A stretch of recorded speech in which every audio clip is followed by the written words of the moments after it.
ذرا غور کیجئے گا، یہ دل ہے نا، میں اور آپ آج اجتماع میں آئے ہیں، تھوڑی دیر کے لیے سمجھتے ہیں، ماشاءاللہ اچھی بات ہے، صاف ستھرے آپ نے کپڑے پہنے ہوئے ہیں، کئی لوگوں نے آج اچھی سی ٹوپی نکالی ہے، کئیوں نے اچھی چادر نکالی ہوگی، ہو سکتا ہے عطر بھی لگایا ہوگا، امامہ پہننے والوں نے صاف والا امامہ نکالا ہوگا، اچھی بات ہے۔ اللہ رسول کے ذکر کے محفل میں آئے تو تیاری سے آنا چاہیے، لیکن ہم نارملی کیا کرتے ہیں، اپنے ظاہر کو بڑا صاف ستھرا رکھتے ہیں، کیوں کہ لوگ دیکھتے ہیں، جدھر بندوں کی نظر پڑنی ہے وہ لباس صاف، وہ چہرہ صاف، اچھی بات ہے، صفائی نصف ایمان ہے۔ اللہ لباس کو نہیں، اللہ کی نگاہ رحمت کہاں پڑتی ہے؟ دل پر۔ نبی پاک فرماتے ہیں ان اللہ لا ينظر الى صورکم واموالکم، اللہ تمہارے چہروں پر، تمہارے مالوں پر نظر نہیں فرماتا، کدھر فرماتا ہے؟ وَلَٰكِن يَنظُرُوا إِلَىٰ قُلُوبِكُمْ وَأَعْمَالِكُمْ، اللہ تمہارے دلوں اور تمہارے اعمال پر نظر فرماتا ہے۔ اب سوال یہ ہے، جو لوگ دیکھیں وہ صاف ہے، جو رب دیکھ رہا ہے وہ گندا ہے۔ سوچو کدھر زیادہ صفائی کی ضرورت تھی، لباس کی یا دل کی؟ جدھر رب کی نگاہ ہے، لوگوں کی نگاہوں کو تو ابھی بھی ڈاج دے سکتے ہیں، کپڑے پہ دھبا لگ گیا، اوپر چادر رکھ لی، بنیان خراب ہو گیا، اوپر کچھ اور پہن لیا، اندر کیا پہنا کسی کو نہیں پتا، کیونکہ لوگوں کی نگاہ صرف ظاہر پر ہے، مگر رب سے تو کچھ نہیں چھپا سکتے نا۔ دل میں جو چھوٹی چھوٹی برائی، چھوٹی چھوٹی گندگی بھی چھپا رکھی ہے، وہ رب جانتا ہے، وہ علیم ہے، وہ خبیر ہے۔ مگر پرابلم یہ ہے کہ آج ہم صبح سے شام تک دل صاف، کپڑے صاف، چہرہ صاف، کسی کے باتھ روم میں جاؤ تو کتنی ساری تو کریمیں رکھی ہوتی ہیں، چہرہ صاف کرنے کی الگ ہے، تو ہاتھ صاف کرنے کی الگ ہے، تو دانت صاف کرنے کا الگ حساب ہے۔ ٹھیک ہے، میں نہیں کہتا صفائی نہیں کرنی چاہیے، مگر اتنا خیال ہے کہ یار لوگ دیکھیں تو میں ستھرا صاف نظر آؤں، جس خالق نے تمہیں بنایا ہے وہ بھی تو دیکھ رہا ہے تمہیں۔ دل کا کیا حال ہے، کیا چھپا رکھا ہے؟ تکبر اندر چھپا رکھا ہے، غیبت اندر رکھی ہے، حسد اندر رکھا ہے، لوگوں کے لیے برے خیالات اندر رکھے ہیں، گندے گندے پلان اندر رکھے ہیں، دشمنیاں اندر رکھی ہیں، پھر کہتے ہو اللہ مجھ سے راضی ہو جائے۔ وہ دیکھ رہا ہے کہ تمہارے دل میں کیا ہے۔ نماز بھی پڑھتے ہو تو اس لیے کہ لوگ نمازی سمجھیں، لوگ تو سمجھ لیں گے نمازی، رب جانتا ہے نیت کدھر کی ہے۔ صدقہ خیرات اس لیے دیا کہ لوگ سخی سمجھے، لوگوں نے تو دیکھا کہ میرے ہاتھ سے پیسہ نکلا، غریب کو ملا، تصویر بھی کھنچ گئی۔ اللہ جانتا ہے کہ نیت کدھر کی ہے، اللہ کی رضا تھی یا لوگوں کو دکھانا تھا، اس سے نہیں چھپا سکتے، اسے کوئی ڈوج نہیں دے سکتا۔ یاد رکھنا، وہاں نہیں بات بنانے کی مجال، اعلیٰ حضرت کہتے ہیں وہاں نہیں بات بنانے کی مجال، چارہ اقرار ہے، کیا ہونا ہے ماننا ہی پڑے گا۔ ہاں مولا کیا تھا، میں نے دکھاوا کیا تھا، میں نے تکبر کیا تھا، میں نے بغض کیا تھا، میں نے دشمنی رکھی تھی، میں نے لوگوں کے لیے سب کیا تھا۔ ادھر نہیں بچ سکو گے، خدا را بات کو سمجھو، اپنا دل صاف کرو۔ اور دل میں جس بیماری کا آج میں ذکر کرنے آیا ہوں یہ بہت خطرناک ہے، اس نے ہماری محبتیں ختم کر دی، ہماری رشتہ داریاں ختم کر دی، ہماری دوستیاں ختم کر دی۔ ساتھ بیٹھتے ہیں، کھانا بھی ساتھ کھاتے ہیں، ایک ہی گھر میں رہتے ہیں، مگر دل میں ایک دوسرے کے لیے کینہ ہے۔ اچھا ملیں گے بھی مسکرا کر، ماشاءاللہ کیسے ہیں، ٹھیک ہے، سب خیر ہے، دل ہی دل میں ہو رہا ہوگا تباہ ہو جائے یہ بندہ۔ ساتھ روز کھاتے ہیں، وہ آ کر بتاتا بھی ہوگا یار اس بار فصل بہت اچھی ہوئی، اللہ نے بڑا کرم کیا، باجرہ بہت نکلا، ارے گوار کی فصل بھی بہت اچھی ہوئی، اللہ نے بڑا کرم کیا، مونگ کی دال اس بار تو کمال ہو گیا۔ وہ کمال ہو گیا کہہ رہا ہے، اندر جلن ہو رہی ہے کہ اس کو کمال کیوں ہو گیا۔ آپ سوچو یار وہ دل کتنا گندا ہے جو کسی مسلمان کی ترقی پر افسوس کر رہا ہے، جس کو کسی مسلمان کی خوشی میں پرابلم ہو رہی ہے، اس دل کا کتنی گندگی ہے اس دل میں، اور وہ ہمارے دل میں اگر ہے تو۔ حضرت سیدنا ابن عباس رضی اللہ تعالیٰ عنہ کی خدمت میں کچھ لوگ گھبراہٹ کے عالم میں حاضر ہوئے اور عرض کی کہ ہم حج کی سعادت پانے کے لیے نکلے تھے، ہمارے ساتھ ایک آدمی بھی تھا، جب ہم ذات و صفاح کے مقام پر پہنچے تو وہ بندہ انتقال کر گیا۔ ہم نے اسے غسل و کفن کا انتظام کیا اور پھر اس کے لیے قبر کھودی۔ اب ذرا غور کیجئے گا، کہاں کون سے سفر میں جا رہا ہے وہ بندہ؟ حج کے سفر میں، اور حج کے سفر میں اس کا انتقال ہوا ہے۔ روایتوں میں آتا ہے کہ جو بندہ حج کو جائے، عمرے کو جائے اور راستے میں مر جائے تو اللہ تعالیٰ قیامت تک اسے حج کرنے کا ثواب عطا فرماتا ہے، کیونکہ وہ اس سفر میں مرا ہے نا. اتنی بڑی ایک طرح سے سعادت ہے. مگر اس بندے کا حال دیکھو. کہتے ہیں ہم اس کو دفنانے کے لیے جب قبر کھودی تو دیکھتے ہیں کہ وہ پوری قبر کالے سانپوں سے بھر گئی. ہم گھبرا گئے. ہم نے جو ہے وہ دوسری قبر کھودی. دیکھتے ہی دیکھتے وہ قبر بھی کالے سانپوں سے بھر گئی. ہم پریشان ہو گئے اور ہم نے کہا حضرت آپ کے پاس آئے ہیں، بتائیے ماجرا کیا ہے. سیدنا ابن عباس رضی اللہ تعالیٰ عنہ فرماتے ہیں یہ اس کا کینہ ہے جو اپنے دل میں رکھتا تھا، جاؤ اس کو وہیں سانپوں کے درمیان جا کر دفنا دو. آپ ذرا غور کیجئے پیارے اسلامی بھائیوں کہ حج کا مسافر ہے مگر قبر میں سانپ آ گئے. وجہ کہ اس کے دل میں کینہ تھا، مسلمانوں کے لیے بغض تھا، لوگوں کے لیے برے خیالات تھے. فرمایا جس کے دل ایسا ہو کہ ادھر بھی قبر کھودو گے ادھر سانپ نہیں آنا ہے، ادھر عذاب نہیں آنا ہے، ادھر ہی دفنا دو. اے پیارے اسلامی بھائیوں ذرا غور کیجئے. میں آج جس بیماری کے بارے میں، جس پرابلم کے بارے میں ذکر کرنے آیا ہوں، سمجھانے آیا ہوں، خود بھی سمجھنے آیا ہوں، وہ ہے کینہ، بغض. میں اس کی تعریف بھی بیان کروں گا کہ کینہ کہتے کس کو ہیں، اور ہو سکتا ہے کہ ابھی تک تو کسی کو سمجھ ہی نہ آیا ہو کہ کینہ کیا ہے، یا پھر کینہ میں تو نہیں کرتا. تو ذرا سنیے گا. اب پہلے تو کینہ جو ہے اس کی تعریف تھوڑی دیر بعد بیان کرتا ہوں. ایک طرف آپ نے اس بیمار یا اس پرابلم میں جو شخص مبتلا ہے اس کا عذاب سن لیا. اب آؤ دوسری طرف انعام بھی سن لو. ایک بار پیارے آقا علیہ الصلوۃ والسلام نے، صحابہ کرام موجود تھے، سیدنا انس رضی اللہ تعالیٰ عنہ اس حدیث کے راوی ہیں، کہتے ہیں کہ نبی پاک علیہ الصلوۃ والسلام نے فرمایا کہ یطلع علیکم الآن من هذا الفج رجل من اہل الجنہ. آقا فرماتے ہیں کہ ابھی تمہارے پاس اس راستے سے ایک جنتی آدمی آئے گا. اب ذرا غور کریں کہ صحابہ کرام کتنا دلچسپی کا اظہار کیا ہوگا. سارے کیوریس ہو گئے ہوں گے کہ دیکھے تو صحیح کون آ رہا ہے. نبی پاک نے پہلے ہی بتا دیا کہ اس دروازے سے اب ایک جنتی آدمی نے آنا ہے. سارے صحابہ دروازے کی طرف دیکھ رہے ہیں. اب ایک انصاری صحابی آئے، بہت بڑا، ان کا نام بھی نہیں تھا، ان کی داڑھی کے بال وضو سے تر تھے، بائیں ہاتھ میں جوتیاں اٹھا رکھی تھی، بڑا نارمل سا بندہ تھا. دوسرے دن نبی پاک علیہ الصلوۃ والسلام نے فرمایا کہ ابھی اس دروازے سے ایک جنتی شخص آئے گا. بالکل نبی پاک نے فرمایا تھوڑی دیر بعد وہی بندہ دوبارہ آیا. تیسرے دن آقا نے فرمایا اس دروازے سے جنتی بندہ آئے گا. تیسرے دن بھی وہی شخص داخل ہوا. اب حضرت عبداللہ بن عمر رضی اللہ تعالیٰ فرماتے ہیں کہ میں اس انصاری صحابی کے پاس گیا. میں نے کہا اب معلوم تو کروں عمل کیسا ہے. آقا 3 دن سے فرما رہے جنتی بندہ آئے گا، تینوں بار یہی آیا، ایسا کیا کرتا ہے. اچھا اب کمال دیکھو، حضرت عبداللہ بن عمر انصاری نے کیا کیا. کہتے حضور مجھے آپ کا مہمان بننا ہے، کیا آپ میری مہمان نوازی کریں گے. انہوں نے کہا ٹھیک ہے آ جائیں، میرے گھر آ جائیں. کیوں گھر جانا تھا؟ کہ اس کا عمل معلوم کرنا تھا، اس کی نیکی معلوم کرنی تھی. اکیلے میں کرتا کیا ہے، ایسا کیا کرتا ہے کہ پیارے آقا علیہ الصلوۃ والسلام 3 دن سے فرما رہے کہ اس دروازے سے جنتی بندہ آئے گا، یہی بندہ آتا ہے.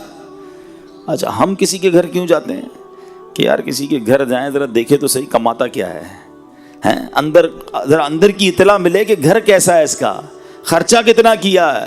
ہم کسی کے گھر نارملی کوئی بندہ کسی کا مہمان اس لیے بھی بنتا ہے کہ ذرا جاسوسی کرے. مگر صحابہ کا خیال دیکھو، ان کی صفائی دیکھو، دل کی نیتیں دیکھو. کہتے اس لیے مہمان بننا تھا کہ دیکھوں تو صحیح نیکی کیا کرتا ہے، یہ کون سی نیکی ہے جو اس بندے کو جنتی بنا بیٹھی. کہتے میں 3 دن اور 3 راتیں اس بندے کے گھر میں رہا. میں نے کوئی خاص عمل نہیں دیکھا، نارمل وہی نماز، ہم بھی نماز پڑھتے تھے، وہ بھی نماز پڑھتے، وہ بھی جناب ذکر اللہ کرتے تھے، ہم بھی کرتے. کوئی ایکسٹرا آرڈنری کام تو میں نے نہیں دیکھا. 3 دن بعد میں واپس جانے لگا. میں نے کہا میں جا رہا ہوں. تو اس نے کہا کہ آپ آئے کیوں تھے؟ کہا میں تو اس لیے آیا تھا کہ آپ کا کوئی خاص عمل ہے جو میں دیکھوں کہ پتہ چلے کہ 3 دن تک نبی پاک نے فرمایا کہ اس دروازے سے جنتی شخص آئے گا، تینوں بار آپ آئے، آپ کا کوئی ایسا ایکسٹرا کوئی خاص کوئی بڑا عمل تو مجھے نظر نہیں آیا. تو وہ صحابی پتہ ہے کیا کہتے ہیں کہ میرا عمل تو وہی ہے جو آپ نے دیکھا، میں تو نارمل سا آدمی ہوں، مگر ایک بات ضرور ہے کہ میں اپنے دل میں کسی مسلمان کے لیے کینہ نہیں رکھتا ہوں. نہ ہی کسی مسلمان کو ملنے والی نعمت پر حسد کرتا ہوں۔ حضرت سیدنا عبداللہ رضی اللہ تعالیٰ نے فرمایا یہی وہ وصف ہے جس نے آپ کو اس مقام پر پہنچا دیا ہے۔ اب دونوں باتیں یاد رکھیے، دل گندا تھا، کینہ تھا، بغض تھا، مسلمانوں کے لیے حسد تھا، برے خیالات تھے تو حج پر جا رہا تھا، مگر قبر میں سانپ آ گئے، اور دل صاف تھا، حالانکہ بظاہر کوئی بڑا عمل نہیں تھا، مگر نبی پاک 3 دن تک جسے جنت کی بشارت عطا فرما رہے تھے، یہ وہی شخص تھا۔ اب ذرا اپنے اپنے دل کو چیک کر لو، ہمارا دل صاف ہے یا دل بھرا ہوا ہے، کینے سے بھرا ہے، بغض سے بھرا ہے، نہ کسی کی ترقی اچھی لگتی ہے، نہ کسی کا آگے بڑھنا اچھا لگتا ہے، لوگوں کے بارے میں بڑے گندے برے خیالات دل میں ہیں، بدلہ لینے کی خواہش ہے، یہ ترقی کیوں کر رہا ہے مجھے پرابلم ہے، یہ آگے کیوں بڑھ رہا ہے مجھے مسئلہ ہے، بڑا زمیندار بن گیا، اتنا سا کاروبار تھا اتنا بڑا کاروبار ہو گیا، ہمارے شہر میں کوئی پہچانتا نہیں تھا، پورے جناب تھر میں پورے سندھ میں لوگ پہچاننے لگ گئے اس کو، یہ تو بیرون ملک بھی چلا گیا ہے۔ وہ ترقی کرتا ہے تو تمہیں پرابلم کیوں ہو رہی ہے؟ اپنے دل سے پوچھو۔ پھر کینہ کس چیز کا نام ہے؟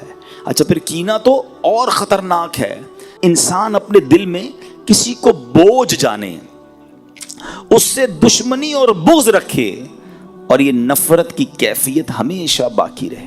اب اس کا ٹیسٹ پتہ ہے کیا ہے؟ چھوٹا سا ٹیسٹ کر لو، آپ کے جاننے والوں میں سے کوئی ایسا ہے، اچھا ایک بات یاد رکھنا، کینہ ہو یا حسد یہ اسی سے ہو سکتا ہے جس کو آپ جانتے ہوں، جس کو نہیں جانتے اس سے نہیں ہو سکتا۔ تھر میں رہنے والوں کا کسی برازیل میں رہنے والے سے حسد نہیں ہو سکتا، چاہتے ہی نہیں تو کیا ہاں کوئی تھر والا ہی برازیل چلا گیا تو پھر تو حسد ہو سکتا ہے، ورنہ نہیں ہو سکتا۔ مثال کے طور پہ آپ ہی کے علاقے کا، آپ کے شہر کا، آپ کا رشتہ دار، آپ کے ساتھ کام کرنے والا، آپ کا پڑوسی بھی ہو سکتا ہے، آپ کا دوست بھی ہو سکتا ہے، ٹھیک ہے نا۔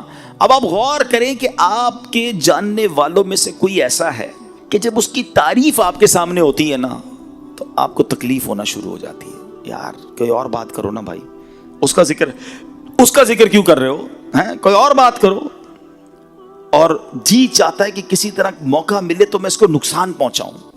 معذرت کے ساتھ یہ جو انٹیریئر کے ایریاز ہیں نا، اندرون کے جو علاقے ہیں، تھر بھی ہے اس میں، سندھ بھی ہے، پنجاب بھی ہے، بلوچستان بھی ہے، خیبر پختونخوا بھی، بدقسمتی یہ ہے کہ یہاں دشمنیاں پالی جاتی ہیں اور برسوں دشمنیاں رکھی جاتی ہیں، بچوں کو بھی بتایا جاتا ہے کہ فلاں خاندان ہمارا دشمن ہے۔ بتاؤ یار، کیا اسلام اس لیے آیا تھا؟ میرے آقا تو دشمنیاں مٹانے آئے تھے نا، نبی پاک نے تو فتح مکہ کے بعد خون کے پیاسوں کو بھی معاف کر دیا تھا، اور آج مسلمان کو معاف کرنے کے لیے تیار نہیں ہے۔ اور اگر آپ سٹارٹ دیکھیں تو کسی چھوٹی سی بات سے یہ معاملہ شروع ہوا ہوگا اور اب تک نہ جانے کتنے لوگ قتل ہو چکے ہوں گے، لیکن احساس نہیں ہے۔ پھر کینہ اور کس شے کا نام ہے کہ تم دشمنی رکھتے ہو دل میں؟ پھر سوچ لو کہ یہ کہیں بیماری ہمیں قیامت کے دن مروا نہ دے، قبر میں سانپ اور بچھو نہ آ جائے۔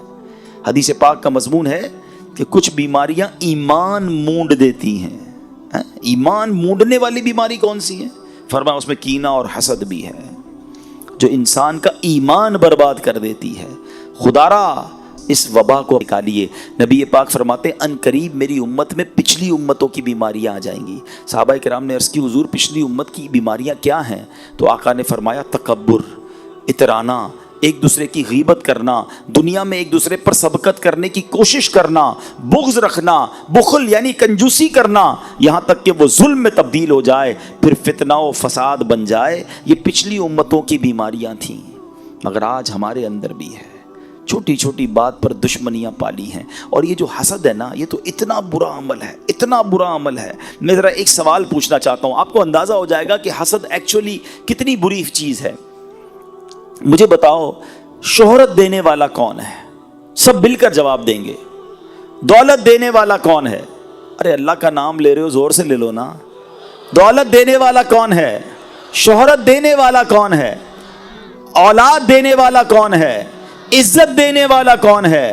روزی دینے والا کون ہے؟ جب سب دینے والا اللہ ہے، اور اگر وہ کسی کو دے رہا ہے تو تمہیں پرابلم کیوں ہو رہی ہے؟ کبھی سوچا یہ حسد کتنا برا عمل ہے کہ جس کو رب دے رہا ہے تمہیں اس میں پرابلم ہے؟ اصل میں جو حسد کرنے والا ہے نا، وہ اللہ پر اعتراض کرتا ہے کہ اللہ اس کو کیوں دیا، مجھے کیوں نہیں دیا۔ یہ ڈائریکٹلی رب پر اعتراض ہے. اور دنیا میں جو سب سے پہلے گناہ ہوئے تھے نا، ان میں سے سب سے پہلے جو گناہ ہوئے وہ یہی تو تھے. حسد تھا، تکبر تھا. کیوں قابیل نے حابیل کو قتل کیا تھا؟ حسد تھا. کیوں شیطان نے حضرت آدم کو سجدہ نہیں کیا؟ حسد ہی تو تھا، تکبر ہی تو تھا. یہ سب سے پہلے اس دنیا میں ہونے والے گناہ ہیں. مگر آج مسلمانوں کے اندر بھی حسد اور کینہ آ چکا ہے. حسد ہے کیا؟ حسد کہتے ہیں کہ کسی کو نعمت ملے نا تو بندے کو یہ تکلیف ہو کہ یہ نعمت اس سے چھن کر مجھے مل جائے، اور اگر مجھے نہ ملے تو کم از کم اس کی تو برباد ہو جائے. آپ سوچیں یہ کتنا برا عمل ہے، کتنا گندا ہے وہ شخص جو یہ سوچتا ہے کہ کسی مسلمان کو بربادی ہو جائے. ایک بات یاد رکھنا، جو دوسروں کا برا سوچتا ہے نا اس کا خود ہی برا ہوتا ہے. کوئی کسی کا بگاڑ نہیں سکتا. ہاں، حسد کرنے والا جلتا رہے گا، کم کسی کا کچھ نہیں کر سکے گا. جو اس کے نصیب میں اس کو مل کر رہنا ہے. ساری دنیا مل کر کسی کو نیچے کرنے کی کوشش کرے نا، اور اللہ نے عزت رکھی ہے تو کوئی نیچے کر نہیں سکتا. اور ساری دنیا مل کر کسی کو اٹھانے کی کوشش کرے اور نصیب میں ذلت لکھی ہے تو کوئی اس کو بچا نہیں سکتا. وَتُعِزُّ مَن تَشَاءُ وَتُذِلُّ مَن تَشَاءُ بِيَدِكَ الْخَيْرُ. اللہ جسے چاہے عزت دے، جسے چاہے ذلیل فرمائے، وہ اس کی شان کے لائق ہے. ہم اور آپ کون ہوتے ہیں؟ لیکن یہاں پرابلم ہے. ہمارا دوست آ کر ہمیں کہے کہ سائیں نیا گھر لیا ہے، آئیے آپ کی دعوت ہے، جائیں گے اس کے گھر پہ بریانی بھی کھا کر آئیں گے، اور جیسے ہی باہر نکلیں گے پھر کہیں گے 2 نمبر کے پیسوں سے گھر بنایا ہے. سوچئے کتنا برا دل ہے کہ تمہیں کسی کی خوشی میں پرابلم ہے. کوئی بندہ آ کر کہنا ہے نئی موٹر سائیکل لی ہے، اچھا ماشاءاللہ دکھاؤ تو صحیح، مٹھائی کب کھلاؤ گے؟ مٹھائی بھی کھا لیں گے. جیسے ہی جائے گا کہیں گے یہ چوری کے پیسوں سے لی ہے، سود کے پیسوں سے لی ہے. یعنی آپ سوچیں اللہ اسے دے رہا ہے، پرابلم تم کو. یہاں تک کہ کوئی حج اور عمرے پہ چلا جائے تو اس کے پیچھے بھی بری بری باتیں کر رہے ہوتے ہیں. وہ اللہ کے گھر جا رہا ہے، وہ مغفرت لینے جا رہا ہے، اور تم غیبت کر کے، تم حسد کر کے، تم کینہ پال کر اپنے اندر حرام جمع کر رہے ہو. کیوں سوچتے ہو ایسا؟ حسد کی ایک بڑی جائز پیاری صورت بھی ہے، اس کو عربی میں کہتے ہیں غبطہ اور رشک. وہ کیا ہے کہ اگر کسی کو آپ دیکھتے ہیں کہ اللہ نے اس کو اچھا چہرہ دیا ہے، شہرت دی ہے، دولت دی، اب اللہ سے دعا کرو نا، یا اللہ اس کو دی ہے مجھے بھی دے دے. اس میں کوئی حرج نہیں ہے. ہمارا مائنڈ بہت تھوڑا سا ہے، ہمیں لگتا ہے اس کو موٹر سائیکل مل گئی، اس کو گاڑی مل گئی، اس کو شہرت مل گئی، مجھے کیا ملا؟ کچھ نہیں ملا. یا اللہ اس کا مجھے چھین کے مجھے دے دے. یہ تو وہ کہے کہ جس کو یہ ایمان ہو کہ اللہ کے پاس اتنا ہی تھا، اس کو دے دیا اب اللہ کے پاس ختم ہو گیا. معاذ اللہ، ایسا تو ہے نہیں. میرے رب کے خزانے تو بھرے ہوئے ہیں نا. اب اللہ سے کہے یا اللہ اس کو بھی اور دے، مجھے بھی دے دے. تیرے خزانوں میں کمی تھوڑی ہے. تو نے جب اس کو عزت دی ہے مجھے بھی دے دے، اس کو دولت دی ہے مجھے بھی. ایسا کرو نا. یہ کیوں سوچتے ہو کہ اس کا چھن کر مجھے مل جائے؟ چھن کے ملے گا نہیں، تم جلتے ہی رہو گے. حسد کرنے والا دنیا میں بھی جلتا ہے اور آخرت میں بھی جلتا رہے گا. ایک جملہ یاد کر لو آج، اور وہ جملہ یہ ہے: سب کا بھلا سب کی خیر، سب کے بھلے میں اپنی خیر. ہاں، یہ دنیا میں دعا کرتے رہا کرو، یا اللہ تو سب کا بھلا فرما، سب کی خیر فرما، ان سب کی بھی خیر فرما، میری بھی خیر فرما. وہ کریم ہے، وہ عطا فرمائے گا تمہیں. اللہ کرے کہ یہ بات سمجھ آ جائے. یہ جو دشمنیاں ہیں نا، یہ جو کینہ ہے، یہ بغض ہے، یہ حسد ہے، یہ نکالو دل سے. واللہ یہ کولیسٹرول سے بڑی بیماری ہے، یہ تمہارے بلڈ پریشر اور شوگر سے بڑی بیماری ہے. ارے کولیسٹرول بڑھ گیا تو ہارٹ اٹیک کر دے گا. یہ بغض اور کینہ اور حسد بڑھ گیا تو ایمان لے لے گا. کدھر جاؤ گے؟ کیسے اس سے نکلو گے؟ اب آخر میں نے آپ کو حسد اور کینہ کرنے والے کا انجام بھی بتا دیا، کینہ سے دل صاف رکھنے والے کا انعام بھی بتا دیا. اب میں آپ کو علاج بھی بتا دیتا ہوں. دعوت اسلامی والے صرف پرابلم نہیں بتاتے، الحمدللہ سولوشن، علاج بھی بتاتے ہیں. ٹھیک ہے، اب علاج کیا ہے؟ پہلا علاج، اور وہ دل کی تمام بیماریوں کے لیے ہے. ٹھیک ہے، چاہے وہ تکبر ہو، چاہے وہ حسد ہو، چاہے وہ ریاکاری ہو، چاہے وہ جناب عجب ہو، خود پسندی ہو، یا یہ بغض ہو، کینہ ہو، جتنی دل کی بری بیماریاں ہیں نا جو ایمان برباد کر، سب کا علاج، سب سے پہلا علاج، اور وہ ہے دعا. اللہ سے دعا کرتے رہا کرو، یا اللہ میرا دل صاف کر دے، اے اللہ تکبر سے پاک کر دے، بغض سے پاک کر دے، کینے سے پاک کر دے، میں برا ہوں میرے مالک، میرے دل کو صاف کر دے. دعا کرو نا. اللہ ہم کمزور ہیں، اللہ تو کریم ہے نا، وہ نگاہ رحمت فرمائے گا تو یہ دل صاف ہو جائے گا. پہلا دعا کیا کرو. ٹھیک ہے. دوسرا علاج وہ ہے اینٹی بائیوٹک. تھوڑا سا مشکل ہوتا ہے نا, انجیکشن لگاتے درد ہوتا ہے نا, یہ درد والا علاج ہے, لیکن ہے بڑا زبردست علاج. کہ جس سے حسد ہو گیا ہے نا, یا جس کے لیے کینہ ہے دل میں, برا لگتا ہے, بربادی کی خواہش ہے جس کی, اور آپ کو لگا یار یہ تو میرے دل میں آ گئی ہے اور میں تو مر گیا. اچھا ایک آپ کو عجیب سی بات بتاؤں, جس سے حسد ہے نا یا جس سے کینہ ہے, اس کو پرابلم نہیں ہے, پرابلم آپ کو ہے, کیونکہ آپ کے دل میں بیماری ہے. اس کو تھوڑی بڑا مسئلہ ہے, بیمار آپ ہو گئے ہیں, تو اس کو کوئی مسئلہ نہیں, علاج آپ کو کرنا پڑے گا. تو اب علاج یہ ہے کہ اب اس کے لیے دعا کریں. جس سے حسد ہو گیا ہے نا, اسی کے لیے دعا کریں. اور دعا کیا کریں؟ مثال کے طور پہ کسی کی خوبصورتی سے حسد ہے, یار اتنا اچھا چہرہ کیوں ہے اس کا, اب دعا کریں یا اللہ اس کو اور اس کی خوبصورتی میں اضافہ فرما. کسی کی دولت سے حسد ہو گیا ہے, دعا کریں یا اللہ اس کے مال میں اور برکت دے. کسی کی شہرت سے حسد ہو گیا ہے, یا اللہ اس کی شہرت میں اور برکت دے. ہے مشکل, آپ بولیں مولوی صاحب بندہ پہلے ہی اچھا نہیں لگ رہا اور آپ کہہ رہے ہیں اسی کے لیے دعا کروں, تو یہی تو میں بتا رہا ہوں, انجیکشن ہے یہ. تھوڑی تکلیف ہوگی آپ کو, لیکن اس کا فائدہ بتا رہا ہوں. جب آپ اس کے لیے دعا کریں گے نا, اس وقت آپ کو بھاری پڑے گا, لیکن آہستہ آہستہ کیا ہوگا کہ جب آپ دعا کرتے رہیں گے تو دل اس کے لیے صاف ہو جائے گا. آپ کوئی آ کر بتائے گا نا, یار پتہ چلا وہ فلاں کی کاروبار میں اور ترقی ہو گئی, تو آپ کہیں گے میں بھی تو دعا کرتا ہوں, ترقی تو ہونی تھی. کوئی آ کر کہے گا یار وہ اور مشہور ہو گیا, ارے اللہ اور عزت دے, میں بھی تو دعا کرتا ہوں. اب آپ کے دل سے یہ حسد اور کینہ صاف ہونے لگ جائے گا. تیسرا علاج, یہ بھی تھوڑا سا کڑوی گولی ہے, اور وہ کیا ہے؟ میں بیمار ہے نا, بیمار کو دوائی تو دینی پڑے گی نا. علاج کرنا ہے تو دوائی لے لو, نہیں کرنا تو آپ کی مرضی. اور وہ کیا ہے کہ جس سے حسد یا کینہ ہو گیا ہے نا, اس کو جا کر تحفہ دے. تحفہ کیا ہے؟ تحفہ حدیث میں آتا ہے, تحفہ دو محبت بڑھے گی.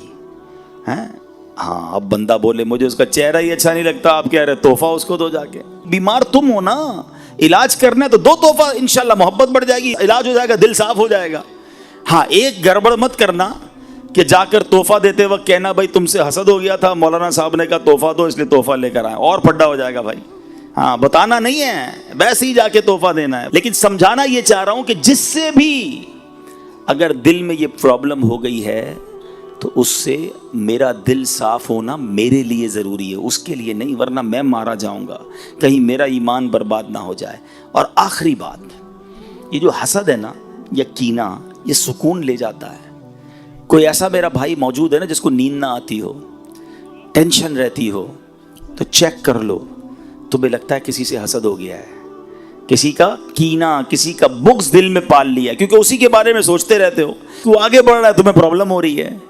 اگر آپ پرسکون رہنا چاہتے ہو نا, اچھی میٹھی نیند سونا چاہتے ہو, تو جو میں نے ایک جملہ سکھایا ہے نا, سب کا بھلا سب کی خیر, سب کے بھلے میں اپنی خیر, خوش ہوا کرو. لوگ کوئی کہے نا یار پتہ چلا وہ ترقی کر رہا ہے, اچھا ماشاءاللہ, یا اللہ اسے اور ترقی دے, ارے یار اس کی فصل اس بار اور بڑھ گئی, میرے مولا اس کی فصل میں اور ترقی دے. آئی صاحب وہ فلاں بندہ عمرے پہ حج پہ جا رہا ہے, یا اللہ اس کو بار بار بھیج, وہ بڑا مشہور ہو گیا ہے, اللہ اس کی عزت میں اور برکت. مجھے کیوں پرابلم ہو رہی ہے؟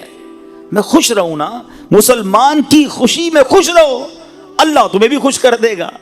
کتنا عجیب دل ہے اس بندے کا جو مسلمان ترقی کر رہا ہے, اس کو ٹینشن ہو رہی ہے. اگر سکون کی نیند سونا چاہتے ہو نا, ٹینشن فری لائف گزارنا چاہتے ہو, تو لوگوں کا بغض, حسد اور کینہ دل سے نکالو. کبھی کسی کا برا نہ چاہیں, آپ چاہ کر بھی کسی کا برا نہیں کر سکتے, کیونکہ جسے رب نے نوازنا ہے اسے کون روک سکتا ہے. تو اللہ کرے آج کے اس بیان میں یہ ایک باطنی بیماری, ایک یا دو باطنی بیماریوں کے بارے میں میں نے بیان کیا, ورنہ سچی بات پتہ کیا ہے, علم سیکھنا بہت ضروری ہے. ہمیں شاید جسمانی بہت ساری بیماریوں کے بارے میں پتہ ہے, مگر یہ جو دل کی باطنی بیماریاں ہیں نا, جو ایمان برباد کر دیتی ہیں, ان کے بارے میں جاننا بہت ضروری ہے. تکبر ہر دوسرے آدمی کے اندر نظر آتا ہے, وہ کیا ہے, اس کی تعریف کیا ہے, اس سے بچا کیسے جا سکتا ہے, ریاکاری کس کو کہتے ہیں, خود پسندی کسے کہتے ہیں. تو ایسی بہت ساری بیماریاں ہیں. تو میں گزارش کروں گا کہ دعوت اسلامی کے اجتماعات میں آتے رہیں, ہمارے مکتبۃ المدینہ کی کتابیں خرید کر پڑھیں تاکہ پتہ چلے کہ یہ بیماریاں کیا ہیں. ایک کتاب کا نام بھی بتا دیتا ہوں, اس کتاب کا نام ہی یہی ہے, باطنی بیماریوں کے بارے میں معلومات. ایک ہی کتاب میں بہت ساری باطنی بیماریاں ڈیٹیل کے ساتھ لکھی ہیں. خدارا پڑھیے, ایک دوسرے کو یہ تحفے میں دیجیے, کتابوں کا تحفہ دینے کا رواج ڈالیں تاکہ علم پھیلے. کسی کو کتاب دیں گے, وہ خود پڑھے گا تو بھی آپ کو ثواب ملے گا, وہ کسی اور کو دے گا پھر بھی آپ کو ثواب ملے گا. تو ہمارے تحفے بھی ایسے ہونے چاہیے جو صدقہ جاریہ والے یا آگے رہنے والے یا آگے بڑھنے والے ہوں. اللہ کرے کہ ہم سب اپنے دل کی صفائی کرنے میں کامیاب ہو جائیں.